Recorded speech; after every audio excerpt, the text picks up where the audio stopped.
His book, Raise Your Game, was one of my favorite books of 2019. He's worked with NBA superstars, Fortune 500 companies, one of the most sought-after speakers of 2019 as well. You can follow him on Twitter, Instagram at Alan Stein Jr. You can also go to his website, alansteinjr.com, and I highly suggest you go sign up for his timeout emails. Welcome to the show, Mr. Alan Stein Jr.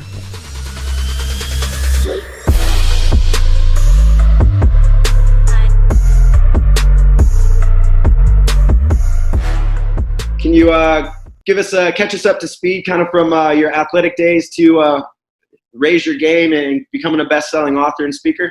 Absolutely, my friend. It's great to connect with you. And I think in order to put the proper context in place, we got to go back 40 years. I'm turning 44 here in a couple of weeks at the time of this recording. And I'm going to take it back to when I was 4 or 5 years old, because that was when I first found my identifiable passion in the game of basketball. It's the first thing that I remember truly falling in love with and completely occupying all of my mental and emotional curiosity and space. And, you know, here to fast forward 4 decades for basketball to still be a major staple in my life, I'm just incredibly grateful that I've been able to be a part of a game like basketball and has done so many amazing things for me and afforded me amazing opportunities in amazing places with amazing people.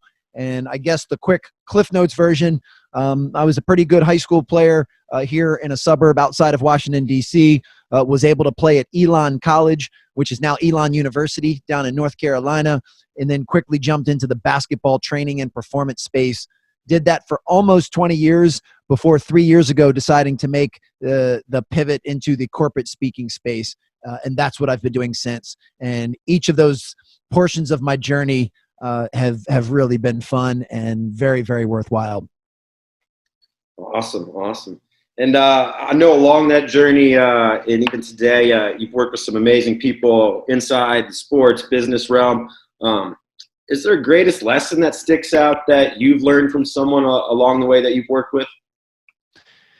I don't know about a greatest lesson, but I have learned countless great lessons from a lot of different people. And, you know, it's kind of neat that, you know, I came from a very loving household of 2 very supportive parents, and I've been mentored and had some incredible coaches into me. But I can say that, I mean, almost every major principle and value that I hold as a core belief is within a couple degrees of something I learned through the game of basketball. So I've learned countless lessons. And ultimately, that's what I consider my job today is I translate the lessons with the highest utility that I learned in basketball, and I show folks how to apply those to their business, and at the risk of sounding cliche, apply those to their life. I'll give you a few, and then your listeners can decide what order to put them in. Sure. One is the key to being successful in anything is never getting bored with the basics. It's acknowledging how important the fundamentals are. And this doesn't matter if we're talking about improving a free throw or improving your ability to communicate. There are always going to be fundamental building blocks, and you can't ever leave those. You have to work towards mastering those every single day. Another major lesson is, you know, that we choose our habits, and our habits ultimately dictate our happiness and our success. So we need to be very diligent and focused on creating good habits and learning how to level up habits that may be negative or a challenge. But what we do on a daily basis determines, you know, how we think, how we feel, what we do, how we perform. You know, all of that goes in. Another thing that I've learned is the highest performers were not only relentless about improving their craft, but they were also true servant leaders, and they were always looking to pour into other people. You know, the best players on the court certainly wanted to make sure their game was tight, but then they wanted to make their teammates better. And, you know, the same is true if you're talking about a nuclear family or you're talking about the business world, that in order to be a real high performer, it's not just about you, it's about how you can impact and influence and raise the game of other people. So that's just 3, but I could probably rattle off 20. No doubt. Great stuff.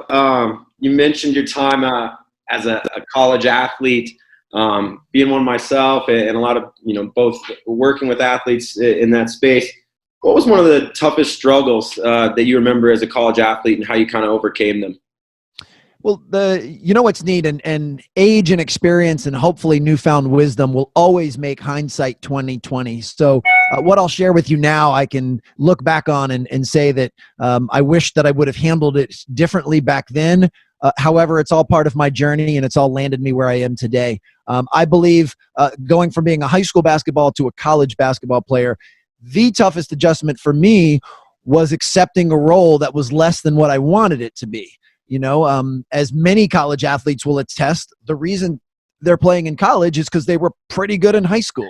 So, you know, I look at my high school playing days. I was a starter. I played most minutes. I pretty much had the green light to shoot whenever I wanted to shoot. And boy, did I take some bad shots back in the day. But, you know, that was my role then, which pretty much as a basketball player is the role everyone wants.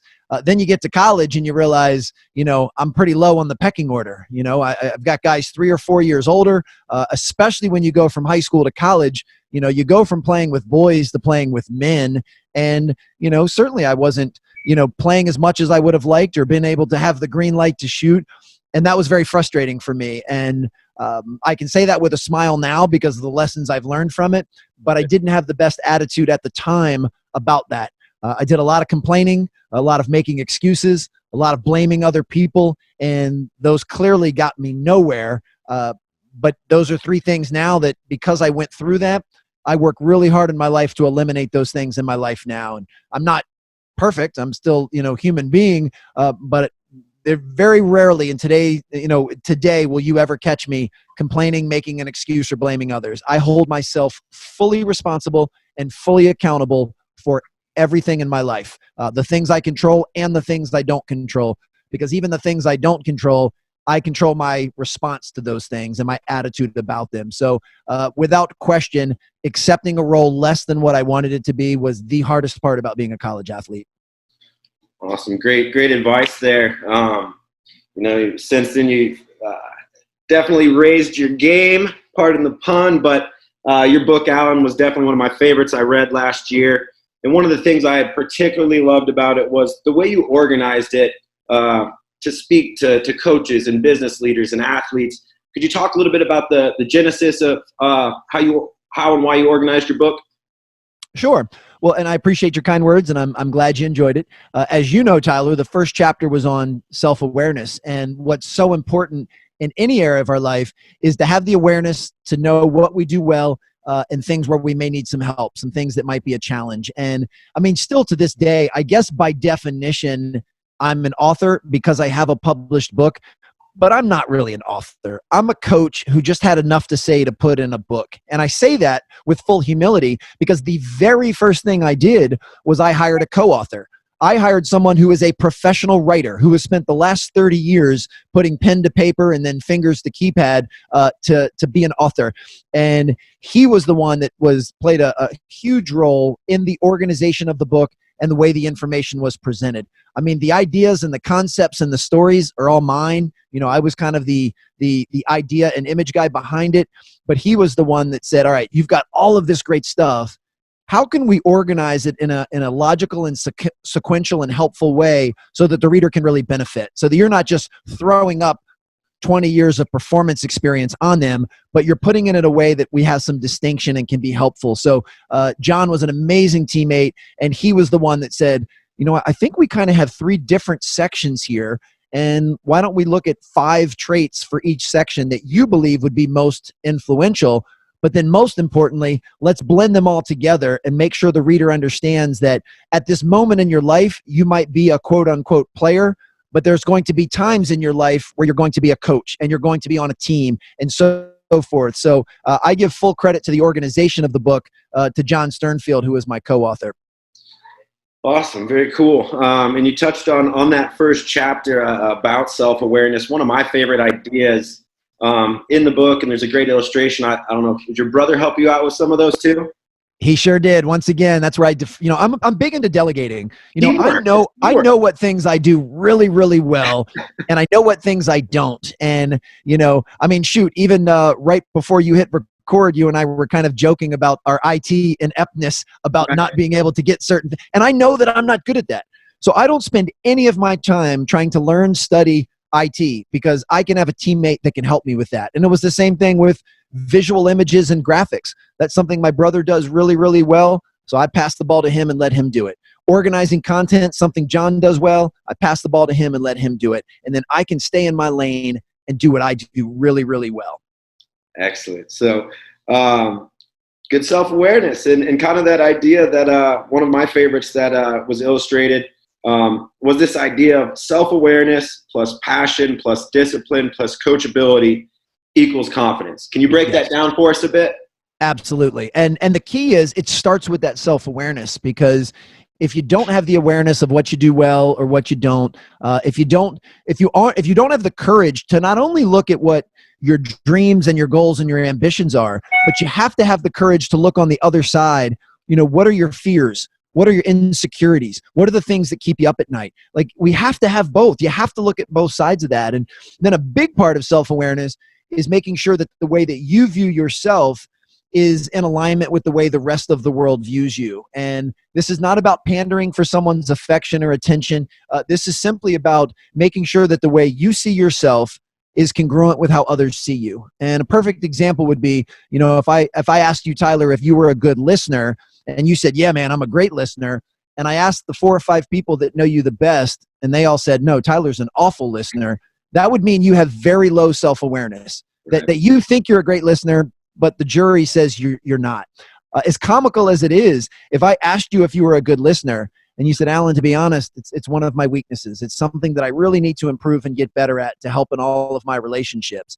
And then I asked the people closest to you and they said, yeah, he's not a very good listener. That would actually mean you have very high self-awareness. I mean, you'd be a bad listener, but at least you'd have the awareness to know it. So it all starts with that. And once you have that in place, then I truly believe not only to be successful, but to be happy, you have to have a dying passion for what it is that you're doing. And if you don't have a passion maybe for the specific vocation, you have to have a passion, say, for serving others. So you may have a business that you might not be incredibly passionate about the widgets you sell, but you're very passionate about what those widgets do for others. And that's coming from your place of service. And certainly to be successful, you've got to have discipline. You have to be willing to say no to the right things at the right time in order to say yes to the right things at the right time. And discipline is really what my friend Ben Newman, another fellow speaker and coach, says is putting standards over feelings. If we all just do what's right when we feel good and when we want to and when it's convenient, we're never going to be incredibly successful or influential. We have to be willing to do those things regardless of how we feel. And I think if you take that, very basic math formula you just gave and you combine all of those things, now you're on the road to being as successful as you can be. Great stuff. I love it. One of the things I always enjoy about following your journey and your books is your willingness to challenge and push yourself physically. I also find, that those physical challenges, help groom us for the mental ones and just put us in a better place of well-being to serve others. One of the things I know you embarked on, and I've heard other people talk about this event, is Jesse Itzler's Everest Challenge. Can you tell us a little bit more about that experience and if I should embark on that? Oh, most certainly. I'm a huge fan of Jesse Itzler. In fact, I have what I call like a people bucket list. And I've always had this list of people that I've wanted to meet in my life. And I'm so thankful that, almost everyone in the game of basketball that I've wanted to meet, I've had a chance to meet, from a John Wooden to a Dean Smith to a Coach K to a Michael Jordan or a Larry Bird or the great players that are playing today. I've had an opportunity to meet. And for about a decade, I had so many people talk about this guy named Jesse Itzler and just what a remarkable guy he is. And, he doesn't believe in limits, and he's just an attractive guy from an energy standpoint and just a really remarkable human being. And I had so many people tell me this that eventually I was like, all right, this guy's got to be on my bucket list of people to meet. And it took a few years and some persistence, but I finally had an opportunity to meet him. He brought me up to speak at one of his retreats, and it was really a transformational and life-changing experience. Meeting him and his amazing wife, Sarah, and the other participants in the event, it was incredible. And from that point forward, I was like, this guy is awesome. I mean, he He's a present husband and father. He's a serial entrepreneur. He's an incredible endurance athlete. This guy is getting the most out of life, and he's being the best version of himself. And that's what I'm aiming to do. And I don't say any of that because I don't compare myself to him. I mean, his list of accomplishments would dwarf anything that I've done, but that's okay because I don't play the comparison game. But Jesse is somebody that I do believe works really hard to become the best version of himself. And that's where we have a similarity. So he's put on a few different events. One I did was called Hell on the Hill. But then a step up from that was this Everest challenge. And I participated in the very first one that he did. And yeah, it was remarkable. In full transparency, I fell a little short of the goal. I wasn't able to accomplish what I had set out to, but I learned from it. And everyone that I met on that mountain and any time that I've had a chance to be around Jesse has been an incredibly positive thing. So yes, you and anyone listening, I highly recommend being a part of anything that Jesse Itzler puts on. Right on. Well, appreciate you sharing a little bit about that and Jesse as well. You mentioned, speaking at one of his retreats, and you really, I think, you're great to listen to. It's one of the reasons I wanted to have you on here. It's one of the reasons you're on, one of my bucket list of amazing humans out there. Thank you. As you developed as a speaker, is there something you know now or wish you knew a few years ago that helped you a lot on stage?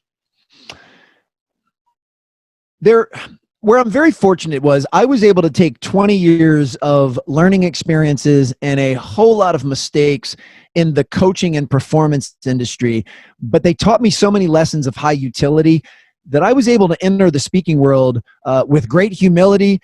And I've done most things right in the last 3 years. And I don't say that to lack humility. I'm saying that I was able to take a lot of these lessons. And, lesson number one was, as a coach myself, I believe in coaches. I mean, as I told you, the very first thing I did when writing the book was hire a co-author. The very first thing I did when I decided to be a speaker was hire a speaking coach. And I went to someone that could help me not only improve my content, but improve my delivery on stage. And I've invested in thousands of dollars worth of resources and courses and coaching to become the best speaker I could be. I learned readily that coaches in basketball, they film practices and they film games.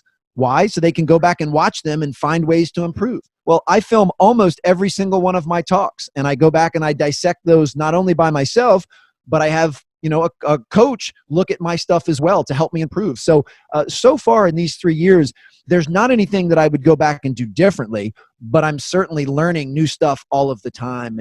And I really believe that in order to be an effective professional speaker, there's 3 pillars to that. There's the content, the actual information you have to share. There's the delivery, which is the way in which you share it, which is hopefully captivating and engaging. And then there's just being easy to work with. And that may not sound that may sound super obvious, but when a meeting planner or a CEO or somebody hires me to speak, I want to make sure that is an easy process for them. I don't want to be a headache for them in any way, shape, or form. In fact, I want to make their job as easy as possible. And I want, when I leave and step off stage, them to go, man, that guy, Alan, he was not only a good speaker, he was super fun to work with. And because that reputation will travel, and meeting planners talk, executives talk, and they'll say, hey, we're thinking about bringing this guy Alan in. And if the first things out of their mouth is, oh, you should absolutely do that. He was such a joy to work with, man. He was so easy. That's a good thing. So I do put equal focus into all 3 of those things. Content has never been a problem because I'm always devouring books and podcasts and watching people. And so there's never a shortage of me learning new stuff and stuff that I want to share. But the delivery on stage is very much a specific skill set that I've worked really hard to try to hone. And the neat part is, if I go back and watch a talk from 3 years ago, it'll probably make my stomach turn how bad I think that it is now. But the cool part is, I'm giving a big keynote coming up this Thursday, 2 days after the time we're recording this, or 3 days, excuse me. And I know that in 2 years from now, whatever I do this Thursday will probably make my stomach turn, and that's a good thing. That means I'm constantly improving and evolving. And as long as I'm doing the very best that I can, where I am at that moment, that's all that I can ask of myself. So I don't beat myself up over the fact that a talk I gave 3 years ago wasn't great, because it was the best I could do at that moment. And this Thursday will be the best I can do at that moment. And I hope that I keep getting, I start seeing so much improvement that anytime I look back, I kind of shake my head that was not a good talk. So that's the obsession I have with trying to improve and develop.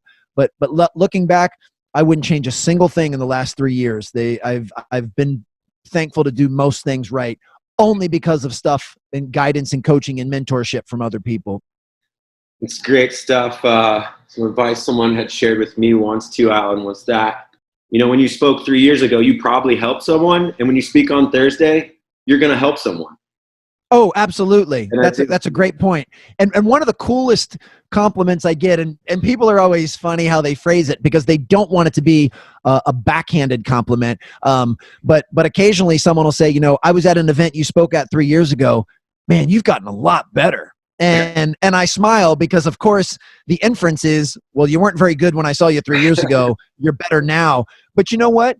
If you're an NBA fan and you went and saw Kevin Durant in his rookie year, and then you went and saw Kevin Durant 2 years ago, he's gotten a lot better. He was still pretty darn good as a rookie, but he's gotten better. And I'm certainly not comparing myself or my level of expertise to Kevin Durant's, but I think everyone should be working to improve and get better. So when someone says that, I actually take it as the highest compliment, that they've recognized that I've worked hard enough to deserve an opportunity to improve at my craft. No doubt. Put in the work. So brings us to our last question of the day, and one I always like to ask people because I just find the answer fascinating from people's journeys. But how do you define success, Alan?